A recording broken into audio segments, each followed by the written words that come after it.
us. We'll keep it going for Jamie Farr, Loretta Swit, and John Maxwell.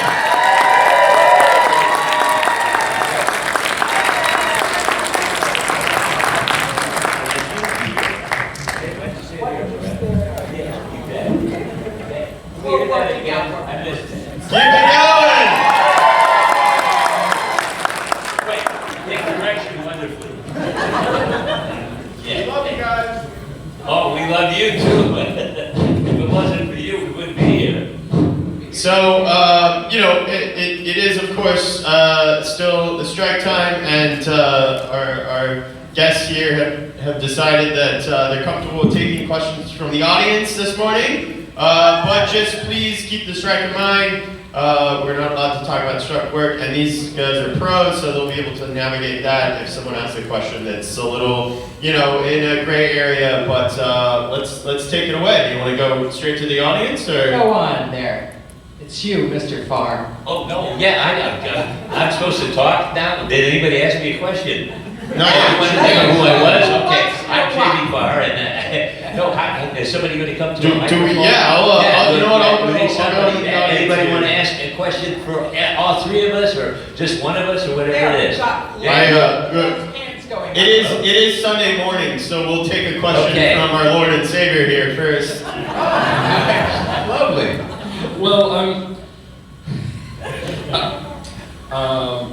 Too tough for me to answer. I'm sorry. I can't get that out. This is super surreal for me because I grew up as my dad showed me as a kid MASH episodes, so this doesn't seem real.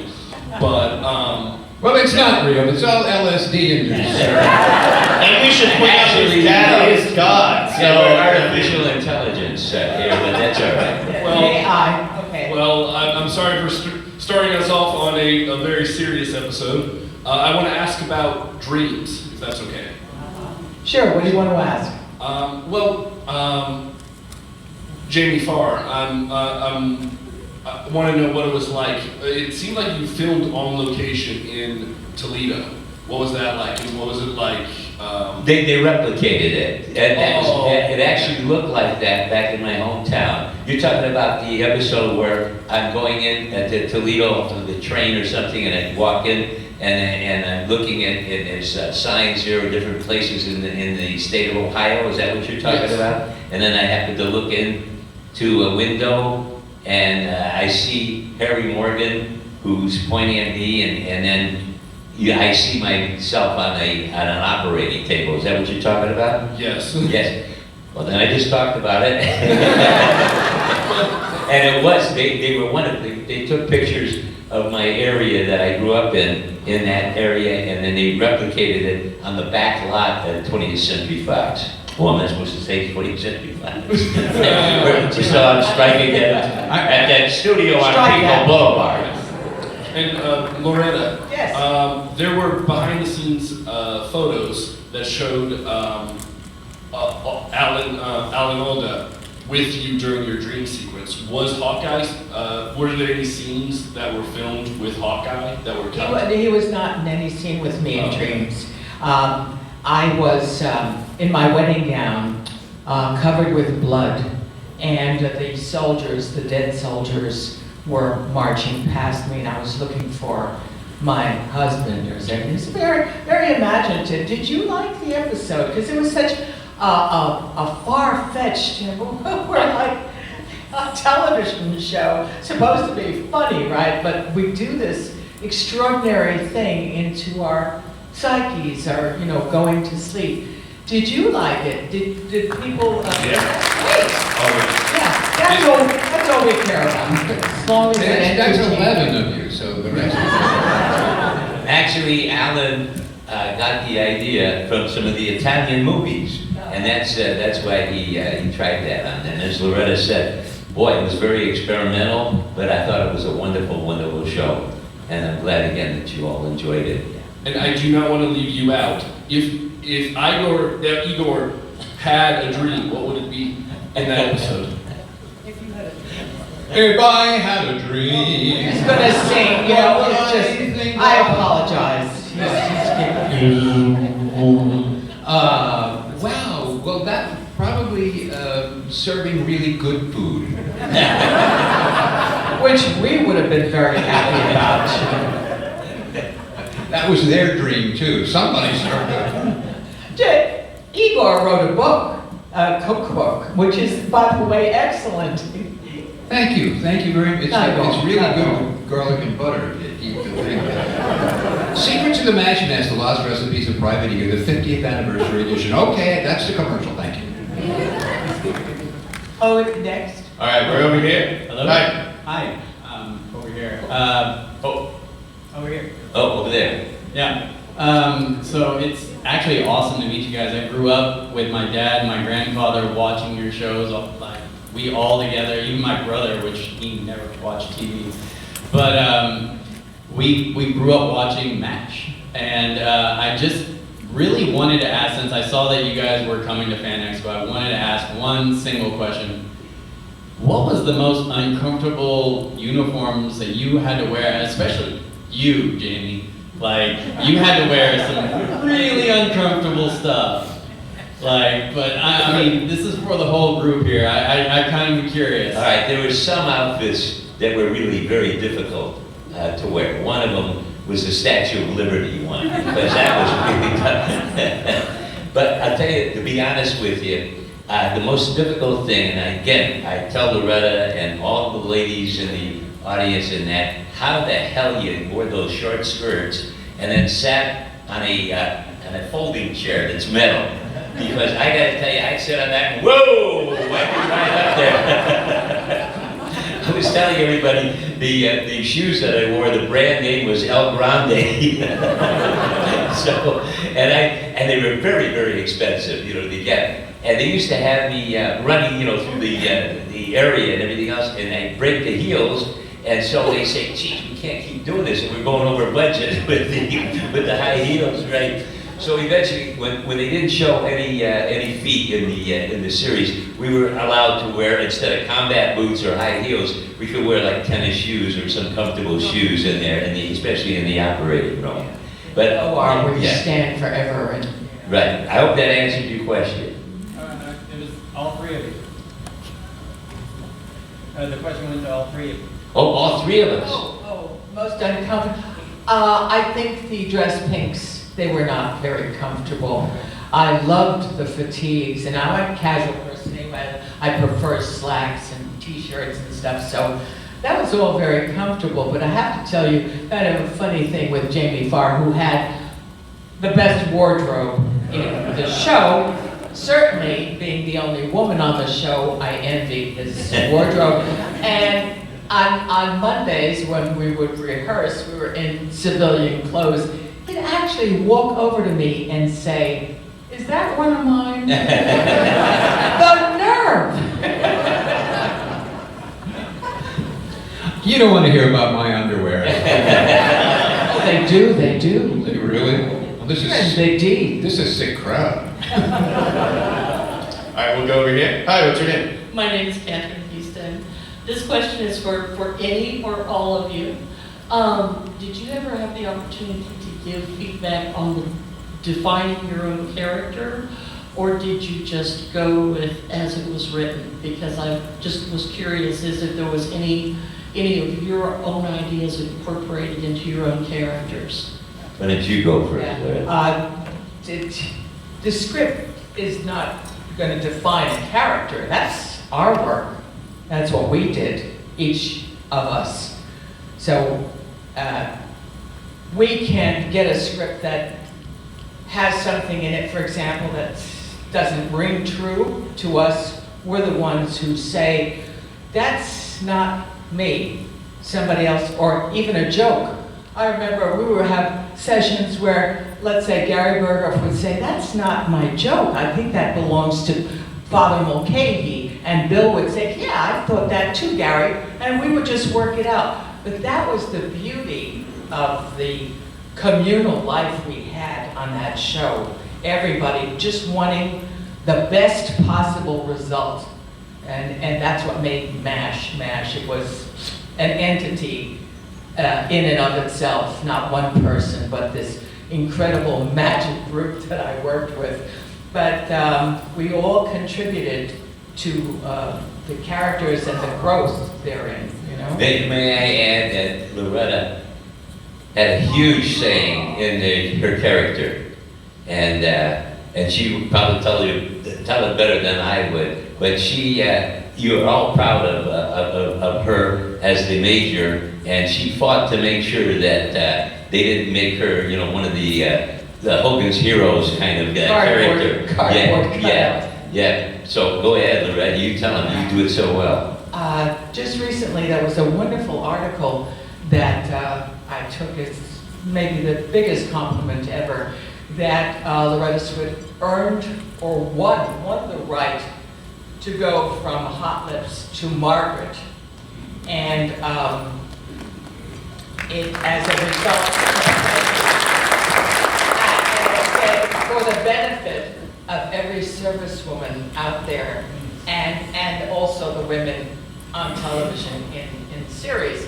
And I was just thrilled about it. I called Jamie and I read it to Jamie, and Jamie said, then they should know that wasn't that was the biggest battle in Korea. Many of our gentlemen in production were not enlightened, let's say. So they would say, oh no, she wouldn't say that. Excuse me, I'm she. You're talking to she. This is me, she. I would say that. But it was an adventure. However, I think we were all so well-meaning that it worked out, you know, even if it was sometimes bloody and a little painful. And I'm just so proud of Margaret. I'm so proud of my major. Yeah, really. Also, if I may add, we were very defensive of our characters, and even though my character wanted to get out of the military, there was things, as Loretta said, where you get some dialogue and then or an action that you had that they had to make the script work. There was the one with Gregory Harrison, where he's come in. Gregory Harrison is a soldier, lieutenant or something, and he had been married, but they got separated, and his wife was a nurse, is one of the tents, and I'm supposed to be on guard duty. And they said, oh, you know what, supposedly he sneaks into it because I fell asleep. And I said, no, you know, Klinger wants to get out, but he cares about the unit. I said, rather than have me fall asleep, have me get diverted from some kind of action that's someplace else as a guard, that I have to leave that for a moment to attend to that so he could sneak in. And they agreed to that. So that's why, as I said, even though Klinger was I can't say that. The character that I played on the show, and even though that he was still a good soldier. Correct, yes. And well, initially, from day one, he created this character, because the first appearance, we had a different director, or every week we had different people, but he didn't understand what they wanted he sees Klinger with a hat and a black outfit and high heels, and he has Jamie play it like a homosexual, you know, skippering around. And Jamie said, that's, first of all, demeaning, but it's not funny. Let me play it straight. That's funny. My hairy legs and a straight guy trying to get out of the army, and so he created the reality of that character, and that's why he was funny. He played it for real, and I think that goes for all the characters really on the show. Everybody was very real. I know, except for you, the serving that food, that was not real. Well, I remember one time my character, I went in and they said, well, we're going to do a scene with hot dogs. And they said, weenies. And I said, hey, let's cream them. Cream of weenies. You can see the recipe in my book, Secrets of the Mash Nest, about dressing as a private. On sale now at Amazon. All right, we have a question right over here. You have hairy legs? Do you really? Out of that, they're bold. Oh. They're really bold. Red Skelton used to say, yeah, you know, your legs are so bold, when you run, you look like an egg beater. Sure. Thank you guys for coming. This is wonderful. This was a family show, believe it or not, for me and my mom. She's a nurse, and so we actually, thank you. So it was a wonderful family show that we watched always. I do have a question. So the show was filmed sort of during the end period of the Vietnam War, and obviously today with social media, things are a lot different in terms of the news, but I'm just wondering, did you guys notice a change in terms of just how the show was treated after the war ended? What was like the biggest difference that you saw? Did it affect you? No. No, you know, while we were shooting, people were already a little confused. And a silly question, which war is that you're in? What does it matter? War is war and war is hell. And we never changed that message. We were never a commercial for the war. Come with us, we're gonna have fun. There was never that. And that was a community agreement before we even started. We're never gonna be a John Wayne movie, take that hill, you know. No, it was always gonna be very real because we were gonna stand in blood for 18 hours patching bodies together that weren't old enough to shave. That's serious stuff. And that's what we did. Also, I don't know if you knew this or not, but several members of our cast served in the military. Did everybody know that?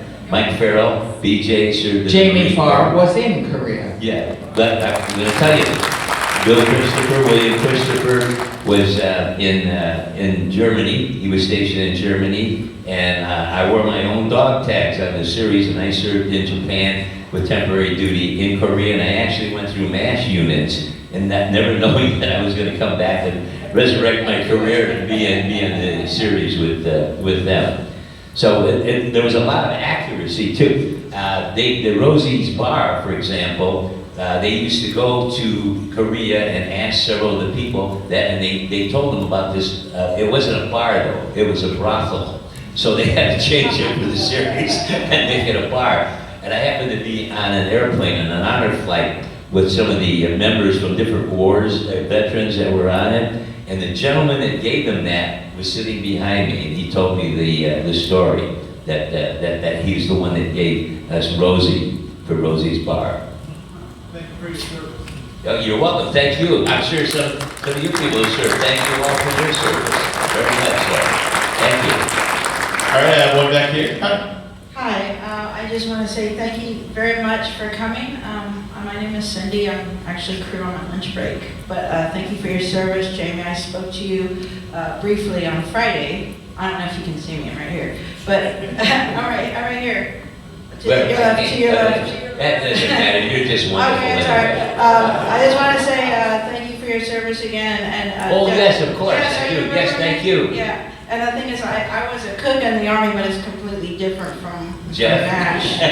Oh, you'll have to go out there. Completely, I was a cook, but Are you writing a book to counter his book? Hey. yeah, and I just want to say, I have a question for you. You mentioned to me Friday that it was so cold and freezing that you had to put alcohol so that it wouldn't freeze. What did you? No, that's a story. I told Okay. Loretta and I told Jeff this. Okay. We were on a paratroopers airplane.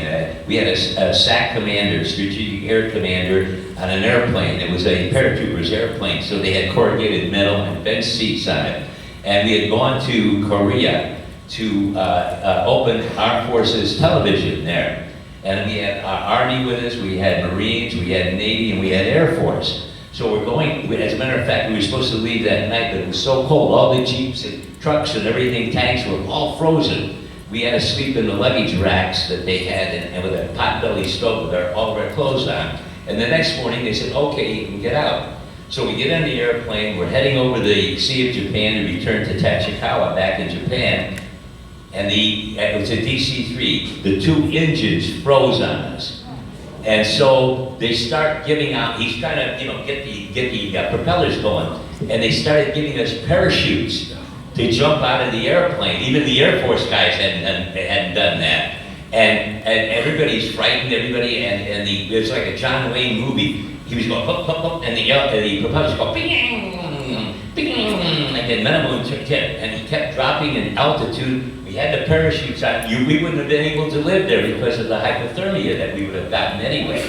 So we're all praying, we're all wondering what's happening. And as the airplane dropped down, they fed alcohol into the propellers and the wings to chop off the ice. And again, as the temperature dropped, as we kept going down and down, all the ice fell off of the wings and the propellers and took off. And of course, we all cheered. Yeah, that was really, really very, very dangerous, exciting. That was one of the scariest moments in my life that I ever had. You know, it actually is a fact that Korea is the coldest place on the globe in the winter and the hottest in the summer. So you have this going in, forgetting the war for a second, you're already in this climate that's going to kill you. The greatest harm to our boys came in the winter from frostbite. The highest ratio of loss was from frostbite. The second, in the summer, snake bite. The third was the Korean action. Is that kind of interesting that you couldn't win for losing, you know? There was a fourth too. In the summertime, you know, the Koreans for fertilizer use human feces. So they would do that. We used to call them honey buckets. And with my nose, you don't want to be there in the summertime. Okay, we have a question here in the center. Thank you for coming. I could go on and on about why MASH is the greatest television show ever and why it's my personal favorite, many of ours. But it was able to show how lonely she was giving orders or not, or being unlikable. She says things like, "You treat me like the enemy," and this very famous quote, which now has become a t-shirt, "You've never even offered me a lousy cup of coffee."